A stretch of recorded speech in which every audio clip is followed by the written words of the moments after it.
देखिए, मैं आप लोगों को ये विवेकानंद की किताब है वो फ़ोटो दिख रही होगी, ये थोड़ी-सी पढ़ के सुनाऊँगी। इससे आपको कंसंट्रेशन का महत्व पता चलेगा। कंसंट्रेशन एक ऐसी पावर है जो कि मतलब बहुत पुराने ज़माने से इसको लोग महत्व जानते हैं, लेकिन क्योंकि आज के समय में बच्चे मोबाइल पे बार-बार नोटिफ़िकेशन देखने के इतने आदी हो गए हैं कि इस चीज़ को भूल गए हैं। तो आज मैं आप लोगों को विवेकानंद की किताब पढ़ के सुनाऊँगी। ठीक है? हम क्या चाहते हैं? इस पुस्तक का नाम है हम क्या चाहते हैं। तो सुनिए, अपने विचार से। देखिए, ये मेरा बच्चा बोल रहा है पीछे से, है ना? तो अपने विचार से। तो आज की शिक्षा कैसी होनी चाहिए? तो आज की शिक्षा के बारे में ये विषय है। पिछले 3 वर्षों से जिस गुत्थी को मेरा दिल दिमाग सोचने सुलझाने में असमर्थ रहा, उसे स्वामी विवेकानंद जी की प्रस्तुत पुस्तक ने कुछ क्षणों में ही सुलझा दिया। ये विवेकानंद जी की ही किताब है। ठीक है, तो कैसे सुलझा दिया, आगे सुनिए। मेरे मन में ये विचार खुद गए हैं, यदि तुम केवल 4 अच्छे विचारों सुनिए यदि तुम केवल 4 अच्छे विचारों को मन में धारण करके उनके अनुसार अपने जीवन तथा चरित्र का निर्माण कर लेते हो, तो समझ लो, मतलब कितने अच्छे विचार, केवल 4, तो तुम उस व्यक्ति से अधिक शिक्षित हो जिसने एक पूरे ग्रंथालय को केवल कंठस्थ ही किया है। मतलब क्या है, आपने उसको उन अच्छे विचारों को अपने चरित्र में ढाल लिया है। और आप किससे अच्छे हो, जिसने पूरे ग्रंथालय के पुस्तकों को रट तो लिया है, कंठस्थ मतलब रट तो लिया है बच्चों, लेकिन एक भी बात को अपने जीवन में उसने उतारा नहीं है। ठीक है, अच्छा, अब देखिए, हमें आवश्यकता है, पॉइंट नंबर 1 क्या बोलते हैं विवेकानंद जी, हमें आवश्यकता है एक ऐसी शिक्षा की जिससे हमारा चरित्र बने। ठीक है, मानसिक बल बढ़े, बुद्धि का विकास हो और जिसको प्राप्त कर हम अपने पाँव पर खड़े रह सकें। तो विवेकानंद जी क्या कहते हैं? विवेकानंद जी ये कह रहे हैं कि हमें ऐसी शिक्षा की ज़रूरत है। देखिए, बहुत से लोग बहुत बड़े बड़े पोस्ट पे होके भी आज की डेट में क्या हो रहा है, डिप्रेशन पे जा रहे हैं। तो हमारा मानसिक रूप से, चारित्रिक रूप से हम मजबूत बने, मानसिक बल हमारा बढ़े, बुद्धि का हमारा विकास हो। ये नहीं केवल रट लिया है, हम अपने मौलिक भी कुछ क्रिएशन कर पाएँ, मौलिक भी कुछ सोच पाएँ, ऐसा हो। ठीक है, और आजीविका भी हम अपने आप कमा पाए, किसी पे डिपेंड ना हो, किसी से हम हेल्प की उम्मीद ना करें, है ना? ऐसी हमारी शिक्षा होनी चाहिए। अब आप देखिए, इसमें दूसरा पॉइंट क्या है, विदेशी भाषाओं से चुराए हुए विचार रटकर उन्हें अपने मस्तिष्क में ठूस कर तथा विश्वविद्यालय की कुछ उपाधियां लेकर ही तुम शिक्षित नहीं समझे जा सकते।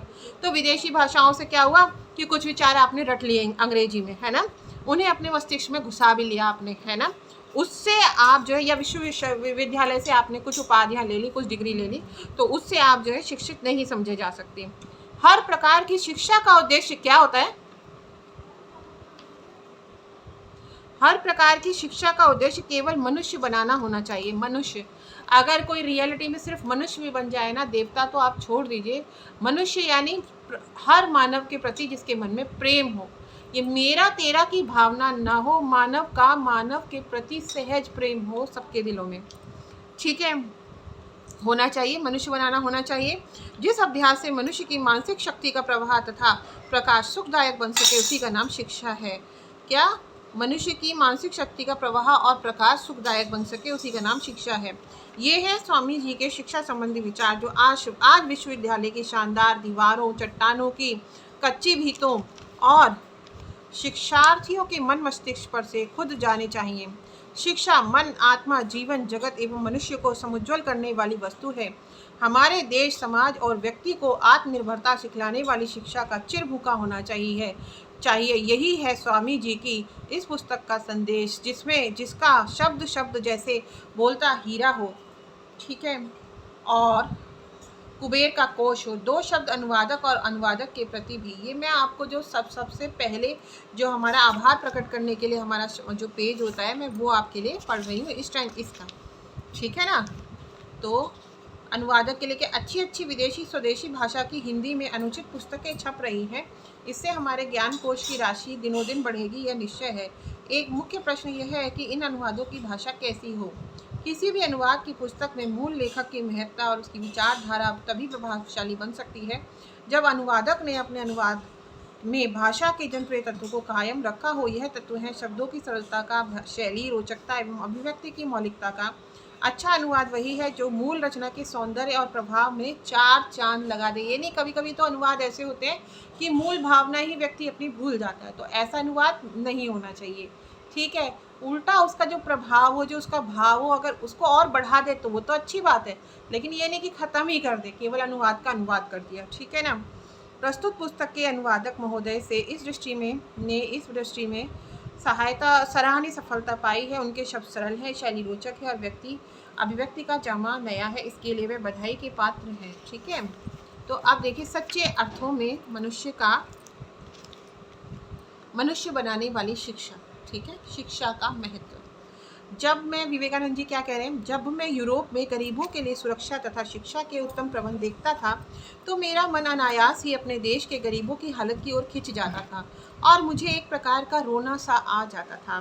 सोचता था कि यह अंतर क्यों है और कैसे है। देखिए, विवेकानंद जी का मन व्यथित हो रहा है कि अपने देश में इतने गरीब लोग क्यों हैं और वहाँ पे इतनी सुरक्षा है लोगों के जीवन में। आज भी हमारे यहाँ आप देखिए, हमें अपनी शिक्षा का, स्वास्थ्य का बहुत कुछ अरेंजमेंट खुद ही करना होता है और ज़्यादातर योजनाएं हैं गरीबों के लिए तो हैं, लेकिन मध्य वर्ग को तो आज भी सब कुछ खुद ही करना है ना। तो ये उस समय पे उन्होंने लिखा है, विवेकानंद जी ने। सोचता था कि यह अंतर क्यों और कैसे है, फिर मन ही मन उत्तर मिला। क्या मिला? यह सब कुछ अच्छी शिक्षा के अभाव के कारण है।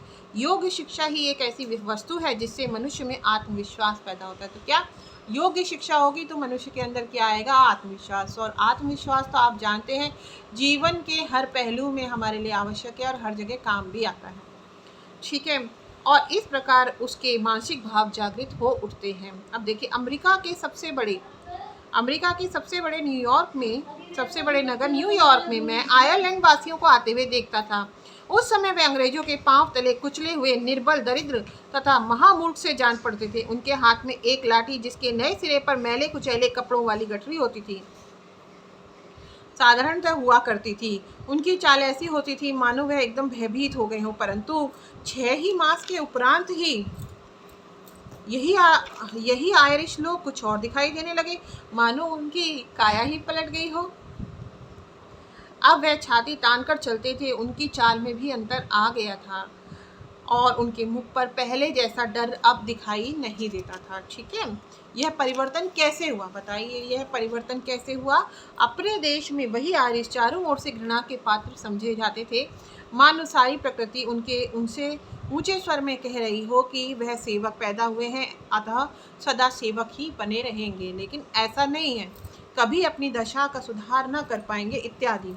सदा से ऐसी बातें सुनते रहने के कारण प्रत्येक आयरिश को एक प्रकार का विश्वास सा हो गया था कि वास्तव में ही वे नीच हैं। परंतु जो ही वह शिक्षा आदि के हेतु अमेरिका में पहुंचते थे त्यों ही प्रत्येक ओर से मानो उनके कानों में यह शब्द गूंज उठते कि सभी प्राणी एक समान है, तुम भी हमारे जैसे हो। मनुष्य एक सामाजिक प्राणी है और वह जो चाहे कर सकता है, इसलिए तुम भी साहस से काम लेकर उठो और अपना भाग्य बदल डालो। मैं भी तुम लोगों से यही कह रही हूँ बच्चों, या मेरी जो भी ऑडियंस है, उठो और अपना भाग्य बदल डालो और शिक्षा के प्रति सच्ची लगन से लग जाओ। स्वामी जी ने वैसे भी कहा है, उठो, जागो और तब तक अपने प्रयास जारी रखो जब तक आप अपने इच्छित लक्ष्य को ना पालो, ठीक है ना।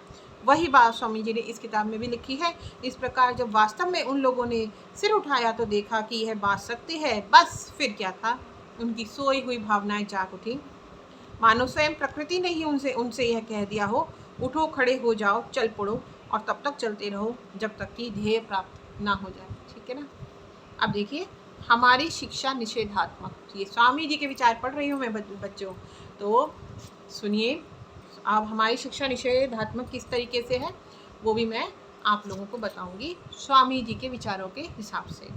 जैसी भावनात्मक शिक्षा आयरलैंड वालों को उनके अपने देश में दी जाती थी, वैसी ही शिक्षा हमारे यहाँ बालकों को भी दी जा रही थी, ठीक है। उस शिक्षा में कुछ बातें अवश्य हैं, पर एक ऐसा भयंकर दोष है जो कि उन अच्छाइयों पर पर्दा डाल देता है। वह मनुष्य बनाने वाली शिक्षा नहीं होती, वह पूरे रूप में निषेधात्मक शिक्षा ही है। ऐसी शिक्षा तथा दूसरे प्रकार के अन्य प्रशिक्षण जिनका आधार निषेध पर हो, अति घातक होती है, ठीक है। हमें केवल यही सिखाया गया है कि हम कुछ नहीं हैं। यह तो हमें शायद ही कभी बताया जाता है कि हमारे अपने देश में भी कोई महापुरुष पैदा हुए थे। हमें विधान के विषय में कुछ भी नहीं बताया जाता, यहाँ तक कि हम अपने हाथ तथा पाँव तक का भली प्रकार उपयोग करना भी नहीं सीख पाए। है ना। स्वामी जी कह रहे हैं, देख लो कितनी अच्छी बात कह रहे हैं। हमें विदेशी हीरोज़ के बारे में तो बताया गया, लेकिन हमारे यहाँ कितने महापुरुष पैदा हुए, क्या कभी वो बताया गया?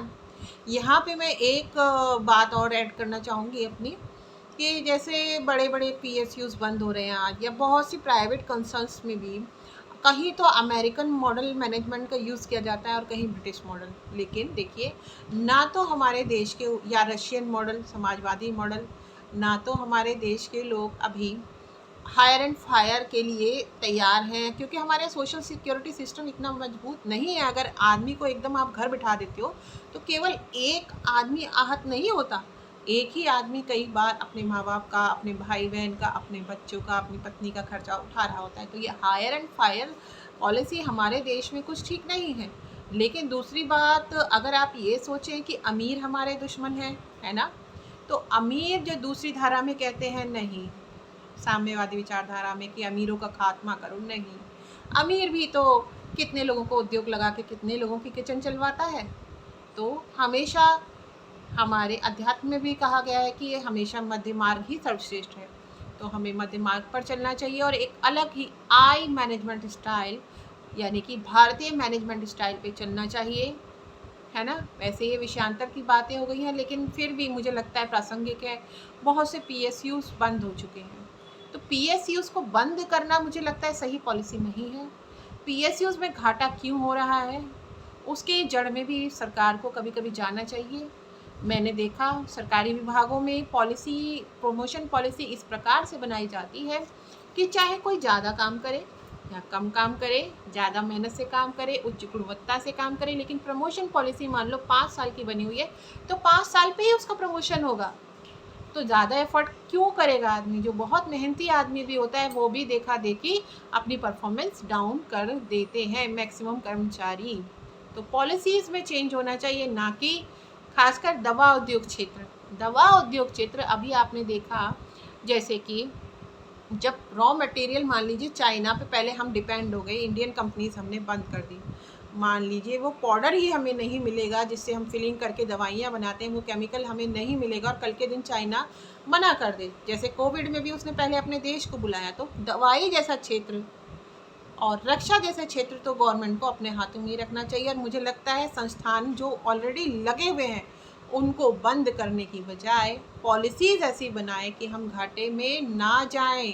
भले ही ठीक है, कुछ चीज़ें समय के साथ बदल जाती है, तकनीकी चेंज जाते हैं, तो आप प्रोडक्ट डाइवर्सिफिकेशन में जा सकते हैं, आप कोई और प्रोडक्ट भी साथ साथ यूज़ कर सकते हैं। तो चलिए अब आते हैं दोबारा विवेकानंद जी की पुस्तक पर, ठीक है। यहाँ तक कि ये तो मैंने बता दिया था आपको, इसका परिणाम यह है कि इतने वर्ष की शिक्षा से एक मौलिक विचारवान मनुष्य तैयार नहीं हो सका है। और यदि कोई ऐसा व्यक्ति हो भी पाया है तो केवल इसलिए कि उसने किसी और स्थान पर शिक्षा प्राप्त की। बहुत से लोग होते हैं ना, विदेशों में जाते हैं पढ़ने के लिए, है ना, इस देश में नहीं, या फिर ऐसे व्यक्ति ने पुराने ढंग से विद्यापीठ से शिक्षा ग्रहण की होगी, है ना। आप देख सकते हैं आचार्य बालकृष्ण को देख सकते हैं, आचार्य रामदेव को देख सकते हैं। इन्होंने गुरुकुल से पुरानी जो परीक्षा पद्धति थी और पुरानी शिक्षण पद्धति थी उसमें शिक्षा प्राप्त की, और देखिए कितनी तरक्की की है उन्होंने। और कितने लोगों ने अपने स्वास्थ्य में बिना दवाइयों के केवल जीवन शैली में परिवर्तन करके, आहार विहार में परिवर्तन करके और दवाइयों से मुक्ति पाई है और स्वस्थ जीवन जी रहे हैं। अब आगे देखिए, केवल जानकारी ही शिक्षा नहीं है। आज हम हर चीज़ के लिए गूगल करते हैं, जानकारी तो हमारे पास इतनी हो गई है, लेकिन जानकारी शिक्षा नहीं होती है। नाना प्रकार की जानकारियाँ ही प्राप्त कर लेना शिक्षित हो जाना नहीं कहलाता। यह वह ढेर नहीं है जो तुम्हारे मुंह में ठूस दिया गया है और जो सुगमता से जीवन भर वहाँ पड़ा रहकर गड़बड़ मचाया करता है। हमें आवश्यकता है ऐसे विचारों को ग्रहण करने की जो जीवन, मनुष्य तथा चरित्र तीनों के निर्माण में पूरी तरह से सहायता कर सके। यदि तुम केवल 5 अच्छे विचारों को मन में धारण करके उनके अनुसार अपने जीवन तथा चरित्र का निर्माण कर सकते हो तो समझ लो कि तुम उस व्यक्ति से अधिक शिक्षित हो जिसने एक पूरे ग्रंथालय को कंठस्थ ही कर लिया है। यदि शिक्षा का अभिप्राय केवल जानकारी होता तो पुस्तकालय संसार में सबसे बड़े संत हो जाते और विश्वकोश महान ऋषि बन जाते। विदेशी भाषाओं से चुराए हुए विचार रटकर उन्हें अपने मस्तिष्क में ठूस कर तथा विश्वविद्यालयों की कुछ उपाधियों को लेकर ही तुम शिक्षित नहीं समझे जा सकते हो। तुम्हारी इस शिक्षा का उद्देश्य केवल यही है न कि शिक्षा समाप्त होने पर कहीं सुखी, कहीं मुंशी बन जाएं या वकील हो गए, और यदि अधिक हाथ पांव मारे तो डिप्टी मजिस्ट्रेट बन बैठे। पर यह भी तो मुंशीगिरी का ही दूसरा नाम है। देखा, कह दिया ना, बच्चे इतने पागल होते हैं, आईएएस बनते हैं, ये बनते हैं, लेकिन है तो सब कुछ नौकरी ही ना। और उस नौकरी में भी कई बार तनाव आता है तो हम लोग हैंडल नहीं कर पाते। तो आप लोग अब देखिए, इससे अधिक तो तुम कुछ नहीं बन सकते। इसमें तुम्हें या तुम्हारे देश को क्या लाभ होगा? तनिक विचार करके तो देखो कि जो भारतवर्ष पूर्णतया अन्न का भंडार होता था, आज उसी देश से अन्न के अभाव में कैसी हाहाकार उठ रही है। क्या तुम्हारी इस शिक्षा से अन्न का यह अभाव दूर हो पाएगा? हम उस शिक्षा को जो जनता को जीवन संग्राम के योग्य नहीं बनाती, जो जनता के चरित्र को ऊंचा नहीं उठाती, जो लोगों को दयावान तथा सिंह जैसा शक्तिशाली नहीं बनाती, शिक्षा कैसे कह सकते हैं? आज इतने पेस्टिसाइड्स का यूज़ हो रहा है खेती में, क्योंकि किसान या दूध में मिलावट हो रही है, गायों को इंजेक्शन लगाए जा रहे हैं, सब्जियों में इंजेक्शन लगाए जा रहे हैं, क्योंकि चेतना तो मर चुकी है कि किस तरह से हमारी इससे धरती की उर्वरा शक्ति खत्म होगी, किस तरह हम लोग बीमार रुग्ण हो जाएंगे। केवल हर कोई अपना अपना फ़ायदा देख रहा है। तो ऐसी शिक्षा किस काम की है, आप बताइए? सोचिए, विवेकानंद जी कह रहे हैं। अब आप देखिए, हम क्या चाहते हैं। विवेकानंद जी कहते हैं, हम क्या चाहते हैं। तो हमें आवश्यकता है एक ऐसी शिक्षा की जिससे हमारा चरित्र बने, मानसिक बल बढ़े, बुद्धि का विकास हो, और जिसको प्राप्त करके हम अपने पाँव पर खड़े हो सके। हमारी अभिलाषा है कि हम विदेशी अधिकार से मुक्त होकर अपने ही ज्ञान भंडार की अनेक शाखाओं का अध्ययन करें। कितनी अच्छी बात कह दी है। और उनके साथ ही अंग्रेज़ी भाषा तथा विदेशी विज्ञान की जानकारी प्राप्त करें। हमें देखिए, विवेकानंद जी का भाव देखिए, वो अपनी भाषा में शिक्षा का, अपनी शिक्षा का तो समर्थन करते ही हैं, लेकिन विदेशों से भी हम अनभिज्ञ ना रहें, जहाँ जो कुछ भी, क्योंकि उनके पास जो ज्ञान है उसको हम जब उनकी भाषा सीखेंगे तभी तो सीख पाएंगे। तो हमें उनकी भाषा भी सीखनी है। उन्होंने साइंस में जो भी तरक्की कर रखी है, जो भी प्रोग्रेस कर रखी है, उसको भी हमें आत्मसात करना है। ठीक है, हमें कूप मंडूक नहीं बनना है। अब आगे देखिए आप, हमें यंत्र संबंधी तथा ऐसी सभी शिक्षाओं की आवश्यकता है जिससे हमारे उद्योग धंधे बढ़ें और विकसित हो, और जिससे मनुष्य नौकरी के लिए तड़पने के स्थान पर अपनी ज़रूरतों को पूरा करने के लिए काफ़ी कमाई कर सके। मतलब नौकरी के लिए तो तड़पता रहे, नौकरी करके भी कितना कमा लेता है इंसान, नहीं, बहुत कमाई कर सके, ऐसी शिक्षा हो। और जब कुसमय आए, कुसमय यानी कि बच्चों बुरा समय, जैसे बीमारी आ जाती है, कोई भी कैलेमिटी आ जाती है, मान लो बाढ़ आ जाए, भूस्खलन आ जाए, या जैसे कोरोना जैसी महामारी आई, तो कुछ समय का सामना करने के लिए भी कुछ जोड़ सके। कभी कभी हमें अनएम्प्लॉयड भी रहना पड़ता है बीमारी के कारण, या जैसे अभी कोरोना में बहुत लोग जॉबलेस हो गए थे। तो देखिए, मनुष्य बनाने वाली शिक्षा, बनाने वाली शिक्षा क्या होती है, आगे विवेकानंद जी ये बताते हैं। हर प्रकार की शिक्षा का उद्देश्य केवल मनुष्य बनाना होना चाहिए। ठीक है, प्रत्येक अभ्यास तथा प्रशिक्षण का लक्ष्य मनुष्य का विकास होना चाहिए। जिस अभ्यास से मनुष्य की मानसिक शक्ति का प्रवाह तथा प्रकाश सुखमय बन सके, उसी का नाम शिक्षा है। आज हमारे देश को आवश्यकता है लोहे के शरीर। देखिए, वो शरीर को भी बहुत महत्व देते हैं। जो लोग एक जगह बैठे रहते हैं, फ़ोन में आजकल बच्चे लगे रहते हैं, बच्चे क्या बड़े भी, और शारीरिक व्यायाम को तिलांजलि दे दी है। तो शारीरिक व्यायाम करें, अच्छा भोजन खाएं और अपने आप को स्वस्थ रखें। ठीक है, तो क्या कहते हैं स्वामी जी, लोहे के शरीर तथा फौलाद की हड्डियां, कभी विश्राम न करने वाली प्रचंड मानसिक शक्ति। ये नहीं कि थोड़ी सी बात हो गई उदास होकर बैठ गए, थकना नहीं है, निरंतर अध्ययन भी करना है, निरंतर मनन भी करना है। ठीक है, जो कि प्रकृति के गुप्त भेदों को खोल सके, प्रकृति के गुप्त भेदों को खोल सके। जो चीज़ें आज तक किसी ने जानी नहीं है, उनको भी हम जान सके, हमारी चेतना का स्तर ऐसा हो, और जैसे भी हो अपने उद्देश्य को पूरा कर सके। बाद में चाहे उसे पाताल में ही क्यों न जाना पड़े, यमराज का भी सामना क्यों न करना पड़े। हम केवल वही धर्म चाहते हैं जो मनुष्य बनाए। हम मनुष्य बनाने वाले विचार चाहते हैं। हमें प्रत्येक क्षेत्र में योग्य मनुष्य बनाने वाली शिक्षा चाहिए। कितने अच्छे विचार हैं स्वामी जी के, और आप ये भी देख रहे होंगे कि किस तरह हमारा मार्ग प्रशस्त करने में पूर्णतः सक्षम है ये विचार। तो आगे मैं आपको शिक्षा का अभिप्राय अपने नेक्स्ट वीडियो में बताऊंगी। अभी आप लोगों को धन्यवाद, और आशा है आप लोगों ने कुछ शिक्षा इससे ली होगी कि आप लोग पढ़ाई को केवल नौकरी के लिए, केवल इन्फॉर्मेशन को रटेंगे नहीं, उसके मर्म को समझेंगे, और धर्म में भेदभाव करके बेकार के मुद्दों पे नहीं लड़ेंगे, अपने हर मनुष्य से प्रेम करेंगे और तेरा मेरा छोड़ देंगे। आजकल तो भाई भाई को नहीं देख पा रहा है, अपने बच्चे और दूसरे के बच्चे में इतना फ़र्क हो गया है आज। पहले इतना अच्छा माहौल था, अगर एक बच्चा है, अनजान का भी बच्चा है, और वो गलत काम करते मिल रहा है तो कोई भी व्यक्ति उसको डांट सकता था, और वो बच्चा पलट के ये नहीं कहता था कि आपने हमें ऐसा क्यों कहा। ठीक है, आए बनाए नया भारत, अपनी चेतना का विकास करें, न्यू अन्वेषण करें, हम लोग न्यू इनोवेशन करें बच्चों। और मेरा नीति निर्धारकों से ये निवेदन भी है कि कृपया आई मैनेजमेंट की तरफ जाएं, यानी भारतीय परिवेश में प्रबंधन कैसा हो। भारत में महिलाओं की प्रतिभागिता श्रम में बहुत घट गई है। अभी विश्व लैंगिक अनुपात में भी लगभग 28 स्थान हम जो है नीचे गिर गए हैं। तो आप देखिए, पहले महिलाएं कम शिक्षित थी सन 80 के दशक में, फिर भी वो जॉब में क्यों थी? क्योंकि ये जो प्राइवेटाइजेशन हुआ, इसमें जो बड़े बड़े बिजनेस टाइकून्स हैं उनकी आप बात छोड़ दीजिए, लेकिन ज़्यादातर में क्या होता है कि जैसे किसी महिला की न्यूली मैरिड होती है तो लोग सोचते हैं इसको क्यों रखे, कल को ये प्रेग्नेंट होगी, इसको मैटरनिटी लीव देनी पड़ेगी, या जैसे ही कोई महिला प्रेग्नेंट होती है सोचते हैं इससे पल्ला झाड़ लें और मैटरनिटी लीव नहीं दी जाती, या थोड़ी सी छुट्टी दी जाती है बहुत लिमिटेड, जिसमें बच्चे की और माँ की सेहत भी ठीक नहीं रहती। तो बच्चे को सेक्रीफाई करना कोई माँ क्यों चाहेगी? तो हार के वो घर ही बैठ जाती है ना।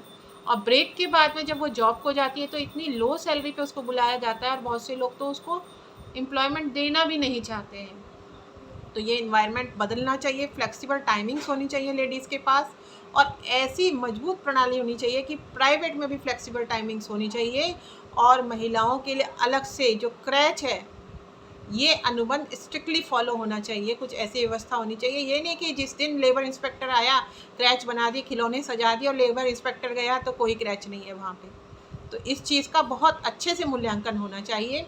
और जब आप लोग किसी को प्रमोशन करते हैं तो ये देखना चाहिए, ठीक है महिला ने तो मैटरनिटी लीव ली, क्या पुरुष ने पैटर्निटी लीव ली? तो फिर कैसे आप महिला और पुरुषों को बराबर करते हैं? कैसे एक महिला, क्या डिलीवरी के तुरंत बाद बहुत कम महिलाएं होती हैं जो बहुत जल्दी नॉर्मल हो जाती है, काफ़ी समय लगता है प्रॉपर सही होने में, और कितने कॉम्प्लिकेशंस कई बार आते हैं। और जैसे जैसे प्रदूषित खाना, प्रदूषित आबो हवा है, आजकल तो बहुत ज़्यादा मुश्किल हो गया है माँ बन पाना और अच्छे से अपने बच्चों को पाल पाना। अगर माँ बच्चे को समय नहीं देती है तो आजकल मोबाइल में इतनी गलत चीज़ें हैं, बच्चा उसके सहारे कभी भी दिशा भ्रमित हो सकता है। तो अगर हमारी पीढ़ी ही दिशा भ्रमित हो जाए तो फिर उसका क्या फ़ायदा?